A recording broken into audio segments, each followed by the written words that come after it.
Assalamualaikum warahmatullahi wabarakatuh. Balik lagi bersama saya, Pak Asto Pamungkas. Di sini kita akan belajar sebagaimana mestinya gitu tentang Pancasila ini terbuka. Namun ya, kali ini mungkin pembelajarannya agak beda karena kita melalui online gitu kan.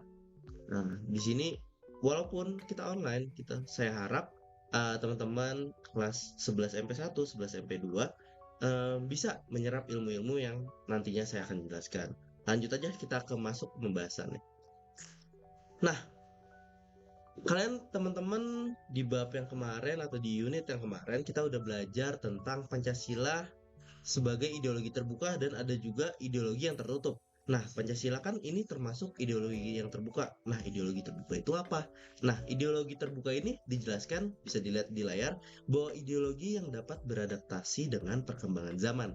Jadi maksudnya gini, Pancasila itu dapat menyerap nilai atau hal yang baru selama nilai tersebut baik dan bermanfaat untuk bangsa Indonesia sendiri, begitu.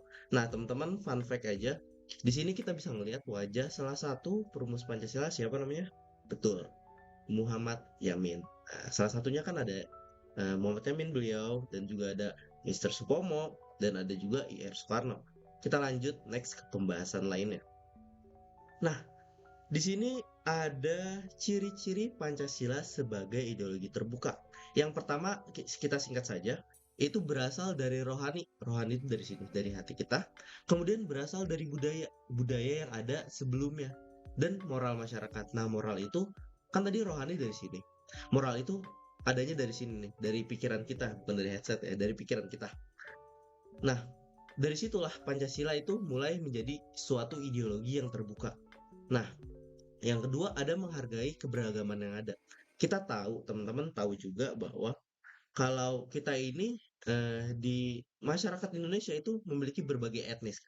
Etnis Jawa, etnis Sunda, etnis Tionghoa, etnis Arab mungkin ya kan. Teman-teman pasti tahu itu. Nah, dari situlah Pancasila ini menghargai keberagaman yang ada. Jadi siapapun yang ingin menganut atau masuk ke dalam bangsa Indonesia menjadi warga negara Indonesia itu siapapun boleh dari etnis manapun. Itu salah satu ciri dari Pancasila sebagai ideologi terbuka. Nah, untuk yang ketiga itu memiliki sistem yang demokratis. Berbeda dengan Amerika yang punya sistem liberalis, di Indonesia sendiri Pancasila itu sistemnya demokratis. Kalian tahu pasti kan. Jadi eh, kekuasaan tertinggi itu ada di tangan kita, ada di tangan rakyat. Itu adalah sistem yang demokratis atau semua orang, semua individu punya kebebasan yang sama, punya suara yang sama. Boleh, nggak ada yang namanya pemimpin di atas. Yang ada adalah rakyat punya suara yang sama dengan pemerintah. Seperti itu. Kemudian kita masuk ke pembahasan selanjutnya yaitu ini adalah inti dari unit ini yaitu nilai-nilai Pancasila sebagai ideologi terbuka. Kalian tahu kan nilai-nilai Pancasila itu ada beragam dan ada lima sila betul. Nah tapi di sini adalah Pancasila ini punya nilai-nilai lagi nih teman-teman yaitu nilai dasar, nilai instrumental, dan nilai praksis. Nah, kenapa saya satu-satu ini ada nilai dasar warna merah, nilai instrumental warna kuning, nilai praksis warna hijau. Jadi gini teman-teman, nilai dasar, instrumental, dan praksis itu saling berhubungan satu sama lain. Bahasannya adalah merah yang warna pertama sesuai nilai dasar, yang kedua diikuti dengan nilai instrumental. Nah, yang ketiga warna hijau itu setelahnya warna kuning. Jadi nilai instrumental kemudian nilai praksis kayak gitu. Nah, pembahasan sedikit nih, nilai dasar itulah nilai yang bersifat universal yang isinya itu cita-cita, tujuan dan terdapat lima nilai. Nah, lima nilai ini jadi terdapat dalam sila-sila Pancasila. Nilai yang pertama itu ada nilai ketuhanan, kemudian nilai kemanusiaan, habis itu nilai persatuan, terus keempat nilai kerakyatan dan kelima nilai keadilan kayak gitu. Nah, apa bedanya sih Pak sama nilai instrumental? Nah, dari lima nilai itu tumbuh lagi bercabang. Nah, ini nilai instrumental. Nilai instrumental ini adalah peraturan-peraturan yang berasal dari lima nilai dasar tadi.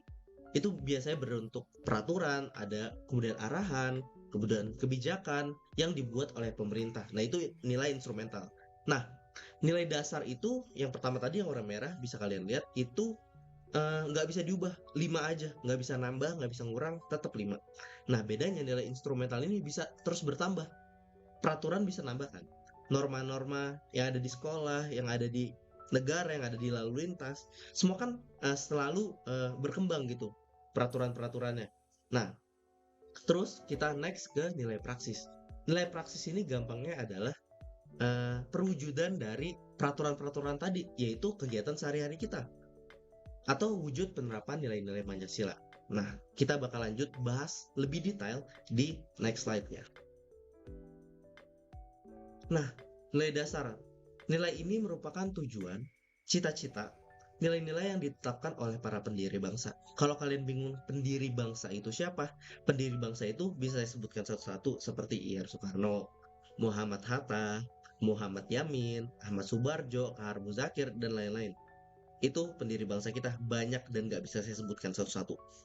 Nah, isi dari nilai dasar yaitu kalian harus tahu adalah pertama itu ketuhanan, kemanusiaan, persatuan, kerakyatan, dan keadilan. Nah, 5 nilai ini tuh nggak bakal berubah dan jawabannya pasti kalau ditanya apa nilai dasar, ya jawabannya ya ketuhanan, nilai kemanusiaan, nilai persatuan, nilai kerakyatan, dan nilai keadilan. Kayak gitu.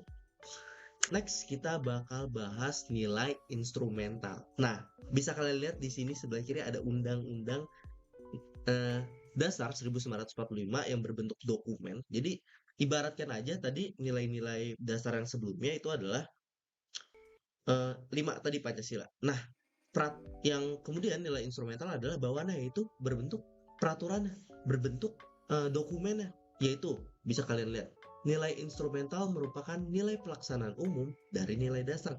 Jadi nilai yang satu dengan nilai yang lainnya, nilai dasar dengan nilai instrumental itu saling berhubungan kayak gitu. Nah, umumnya berbentuk norma sosial dan norma hukum yang diwujudkan dalam peraturan. Intinya adalah nilai instrumental itu tuh aturan yang kalian baca tuh pasal 1, pasal 2, pasal 28, pasal 24, pasal 32, dan lain-lain. Nah, itu namanya nilai instrumental. Nah, nilai ini juga bisa kalian baca berbentuk kebijakan, strategi, rencana, program, dan salah satu contohnya ialah pasal-pasal pada UUD Negara Republik Indonesia tahun 1945 yang kalian tahu. Kalian pasti punya bukunya kan, buku UUD. Nah, di situ itu namanya nilai instrumental. Itu berasal dari nilai dasar yang 5 tadi. Oke? Nah, dari nilai instrumental tadi, terus kita mau kemana nih? Jawabannya adalah ke nilai praksis. Nilai praksis bisa kalian baca bahwa nilai yang terkandung dalam kenyataan sehari-hari dan senantiasa berkembang dan dapat berubah. Sama kayak nilai instrumental, nilai praksis itu bakal berubah-ubah. Betul kan? Kegiatan yang sehari-hari kita laksanakan pasti berubah-berubah dong. Nggak mungkin setiap hari sama. Nah, dan nilai praksis ini merupakan pelaksanaan secara nyata dari nilai-nilai dasar dan nilai-nilai instrumental. Jadi gini gampangnya. Nah, nilai dasar itu kan yang nggak bisa diubah. Itu ada di peringkat pertama, di paling atas. Jadi kalau kalian bikin segitiga, jadi nilai dasar, jadi segitiga nih, kita punya segitiga dibagi 2, dibagi 3. Nilai dasar, nilai instrumental, dan nilai praksis. Nah, nilai dasar itu yang paling atas teman-teman, nggak bisa diubah sama sekali, yang isinya 5 nilai. Tadi kalian tahu kan? Nilai ketuhanan, nilai kemanusiaan, nilai persatuan, nilai kerakyatan, dan nilai keadilan. Kayak gitu.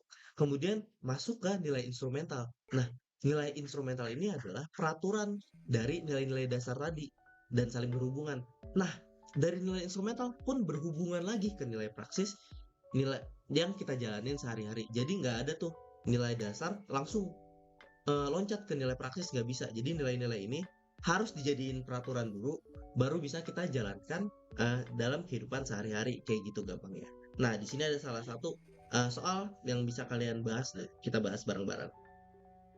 Mari kita bahas. Nah, yang pertama kalian bisa lihat ada nilai dasar, yaitu nilai ketuhanan. Kemudian nilai instrumentalnya itu pasal 29 UUD 1945 yang berbunyi negara berdasar atas ketuhanan yang Maha Esa. Itu nilai instrumental berbentuk apa? Peraturan, aturan, arahan, dan lain-lain. Nah, nilai praksisnya apa? Yang kita lakuin sehari-hari, yaitu menjalankan ibadah, berdoa sebelum makan, bersyukur pada Tuhan, dan lain-lainnya. Nah, nilai ketuhanan, terus pasalnya, terus kegiatan yang kita jalan sehari-hari ini kan berurutan. Jadi ini tuh salah satu-satunya, maksudnya gini, ini menjadi satu kesatuan yang emang berurutan kayak gitu. Dari nilai ketuhanan nih, yang nggak bisa diubah. Kemudian ada aturannya lagi, ada aturan berbentuk peraturan, berbentuk pasal. Nah, dari berbentuk pasal tadi kita masukkan ke dalam kehidupan sehari-hari kayak gitu gampangnya. Nah, kemudian kenapa harus ideologi terbuka? Mungkin tadi kan udah kita belajar nilai dasar, nilai instrumental, dan nilai praksis. Terus Pancasila sebagai ideologi terbuka itu pentingnya apa sih? Jadi gini, bisa kalian baca juga di depan bahwa karena didorong oleh perkembangan zaman, teman-teman. Sejarah mencatat jika suatu ideologi tidak fleksibel dan tidak beradaptasi lah bahasanya dengan zaman, akan mengalami kehancuran pada nantinya. Contoh, kemarin kita udah bahas juga Uni Soviet. Ideologinya itu nggak mampu menanggapi tuntutan dunia atau nggak bisa menghadapi perkembangan zaman kayak gitu. Beda dengan Pancasila yang dapat dilakukan oleh ideologi kita. Ideologi Pancasila itu bersifat aktual, bersifat dinamis, antisipatif, dan siap menyesuaikan diri. Jadi intinya adalah ideologi Pancasila itu lebih baik dibandingkan ideologi yang dipakai Uni Soviet dahulu kayak gitu. Karena bisa apa namanya? Karena bisa betul, karena bisa menyesuaikan diri dengan zaman kayak gitu. Jadi setelah saya menjelaskan ini, nanti kalian akan diberi tugas. Kalian akan diberi lembar kerja peserta didik. Yang tugasnya apa sih? Nah, kalian harus tahu bahwa kalian itu ditugaskan mengisi lembar jawaban tentang kedudukan Pancasila dan nilai-nilainya sebagai ideologi terbuka. Nah, bisa kita lihat di sini nih. Ada mau saya kan? Nah, ini lembar kerja peserta didik, kalian nanti isi namanya, isi kelas kalian, kelas 11 MP1 atau 11 MP2 itu terserah ya sesuai dengan kelas kalian. Kemudian ada pelajaran. Nah, pelajaran adalah pendidikan Pancasila. Kalian jangan sama, pendidikan Pancasila. Nah, tujuan pembelajaran sudah saya tulis, lengkapi jawaban di tabel yang sudah dikerjakan dengan jawabanmu sendiri. Nah, contoh nilai dasar, nilai ketuhanan. Nanti isinya nilai ketuhanan, nilai kemanusiaan, persatuan, dan lain-lain. Yang saya sudah jelaskan tadi, ada 5 kan nilainya, betul. Ada 1, 2, 3, 4, 5. Nah, nilai instrumentalnya apa? Ya peraturan dari nilai ketuhanan, peraturan dari nilai kemanusiaan, dan seterusnya, dan sampai ke bawah kayak gitu. Nah, nilai praksisnya di sini saya minta minimal 3 jawaban. Jadi kan tadi ada clue sedikit, ada leak sedikit bahwa nilai ketuhanan itu berdoa, menjalankan ibadah, dan lain-lain. Sama.